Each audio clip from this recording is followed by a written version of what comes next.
Katanya Sayyidina Aisyah, berkata Rasul sallallahu alaihi wasallam, siapa yang membaca Al-Quran sedekah ia lancar membaca Al-Quran, baca sedap molek, maka dia akan dibangkitkan bersama dengan malaikat-malaikat yang mulia. Manakala orang yang membaca Al-Quran dan ia tak ni tak tak ni baca dalam keadaan payah, wa huwa syakun, sedekah dia berusaha juga, payahnya baca juga. Sebab kalau tak baca nak tunggu lacar kat taubat lelah, nak lacar lagu mana. Maka Quran ni kita kena baca, kita tak lacar kita kena baca baru jadi lacar. Nak tunggu lacar sendiri tak boleh lah. Tetapi ulama kata apabila kita baca Quran masih banyak salah, kena niat. Setiap kali kita nak baca Al-Quran, niat nak belajar. Maka apabila nak belajar, kesilapan ketika kita baca tidak dikira. Kerana kita nak belajar, kalau kita tak baca, macam mana nak betul? Maka kita belajar dengan keadaan salah, dengan niat nak belajar supaya mahir lidah kita. Maka katanya Nabi, lahu ajrani, bagi dia pahala, dua pahala. Pahala baca Al-Quran, pahala payah dia tu, pahala usaha dia payah. Nah, bukan kita kata dok main baca ku Allah, pacirah tak sedah usaha baca muka lain, berlatih baca Yasin ke. Kalau sulih belajar dah baca Yasin, belajar surah Kahfi pula ke, berlatih nah. Katanya Nabi SAW pula daripada Abi Umamah Al-Bahili radhiyallahu anhu qala sami'tu Rasulullah sallallahu alaihi wasallam yaqulu iqra'ul Qur'an fa innahu ya'ti yaumal qiyamati syafi'an li ashabih.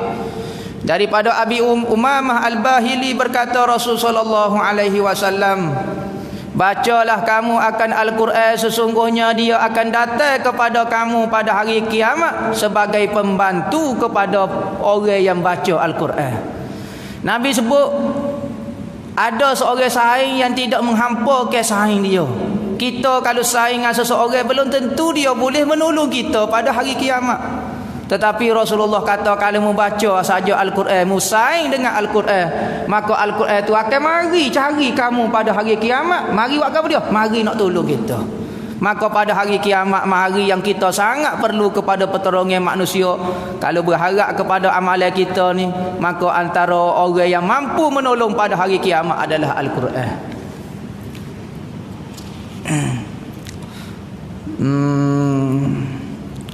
Daripada Abdullah ibnu Mas'ud, kita baca kelebihan Al-Quran supaya ada semangat kita baca Al-Quran. Sekalipun tak boleh banyak pun baca, ya tak pun boleh pun tak apa. Daripada Abdullah ibnu Mas'ud radhiyallahu anhu berkata Rasul sallallahu alaihi wasallam, man qara'a harfan minal kitabillah falahu hasanah wal hasanatu bi asyri amsalihha la aqulu alif lam harfun bal alifu harfun wa lam harfun wa mimul harfun.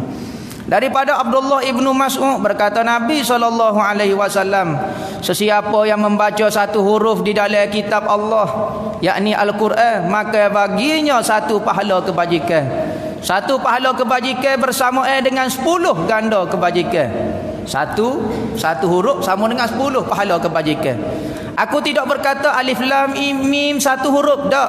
Alif satu huruf, lam satu huruf, mim satu huruf. Tu kalau kita baca Al-Quran dengan tidak ada air sembahyang. Ulama kata kalau kita baca Al-Quran dengan tak ada air sembahyang, baca di luar daripada solat, maka satu huruf yang kita baca, bila-bila kita naik motor tak ada air sembahyang, kita baca bismillahirrahmanirrahim qul huwallahu ahad misalnya, satu huruf sama dengan 10 ganda. Manakala kalau kita ada air sembahyang, baca di luar sembahyang, ada air sembahyang baca, maka satu huruf bersama dengan 20 pahala kebajikan. 20 pahala kebajikan. Kalau kita sembahyang, kita baca Al-Quran dalam solat pula, solat yang duduk, contohnya kita sembahyang sunat, sembahyang sambil duduk, maka kita dapat pahala 50. Satu huruf 50 kali ganda. 50 satu huruf bo tu dapat 50. Manakala kalau kita baca Al-Quran di dalam solat sambil berdiri, sembahyang fardu kau sambil berdiri ataupun sembahyang tarawih sambil berdiri, satu huruf sama dengan 100 Allah Ta'ala bayar. Nah, di samping amalan-amalan pahala sembahyang tarawih banyak lagi, tetapi untuk Al-Quran saja Tuhan bayar satu huruf sama dengan 100. Sebab itulah Rasul sallallahu alaihi wasallam berkata, kalulah manusia mengetahui apa yang ada pada bulan Ramadan, nisbah kepada pahala yang Allah Taala nak beri. Letih penat tu memanglah tak ada orang nak. Tetapi nisbah kepada pahala kalau kita dengar Allah semua orang telia belaka pahala Al-Quran. Antaranya ibadat kita dikira lagu tu lah. Amalan kita nescaya manusia akan bercita-cita seluruh setahun itu menjadi bulan Ramadan kerana pahala begitu banyak sekali. Tapi kalau teringat kau lapar, sudah selalu. Sudah kata nak habis dah bulan puasa sudah. Teringat lalu. Tapi kalau teringat kau pahala, tak apa. Lambat pun tak apa.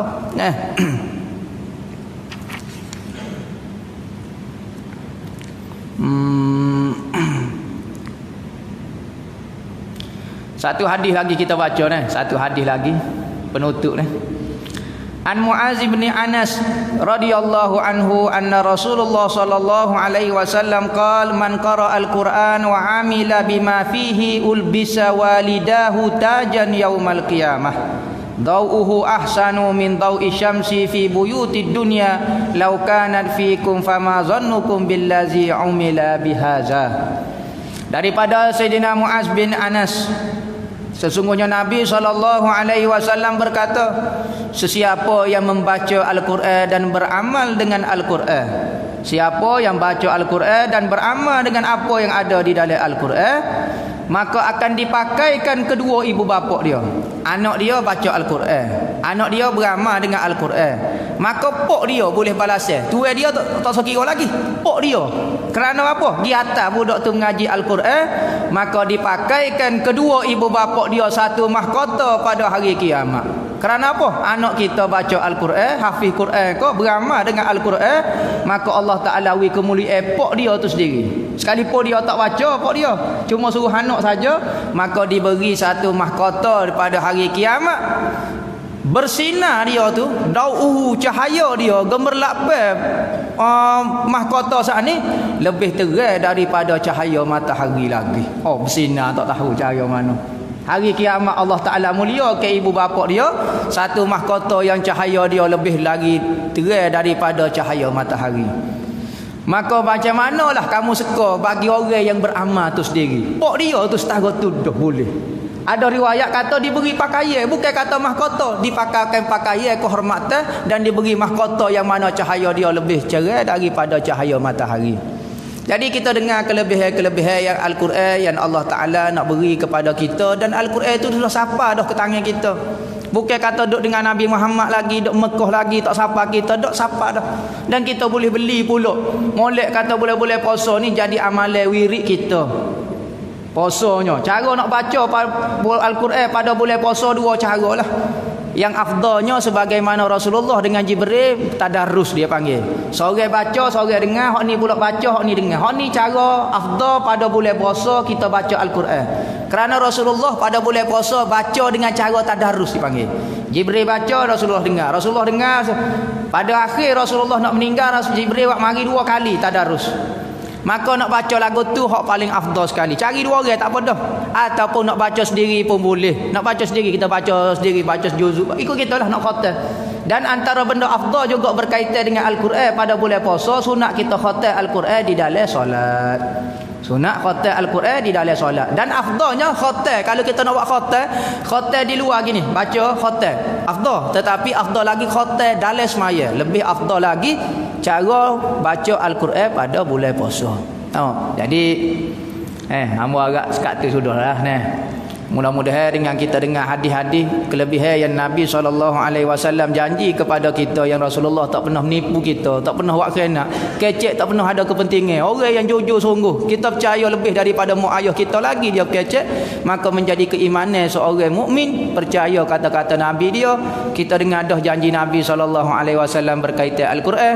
Mudah-mudahan kita dengar hadis itu menambahkan lagi semangat kita untuk baca Al-Quran. Mudah-mudahan kita punya semangat ataupun prestasi kita dengan Al-Quran semakin molek. Janganlah jadi pada akhir zaman apabila kita buka Al-Quran sudah tak ada. Pada masa tu kita akan menangis nak baca Yasin, nak baca ku Allah, tak sedap kecek, tak sedap buah pada masa tu.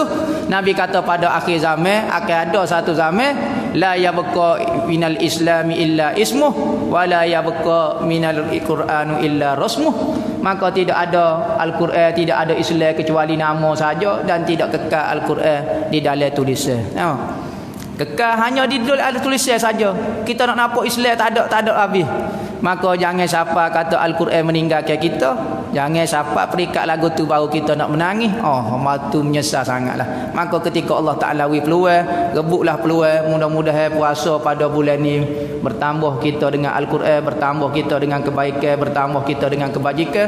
Mudah-mudahan Allah Ta'ala terima puasa kita, ibadat kita, tarawih kita, belah-belah malah kita, belah-belah ikhlas kita pun. Tetapi harapan kita penuh dengan Allah Subhanahu Wa Ta'ala supaya ampun dosa kita, kedua ibu bapa kita.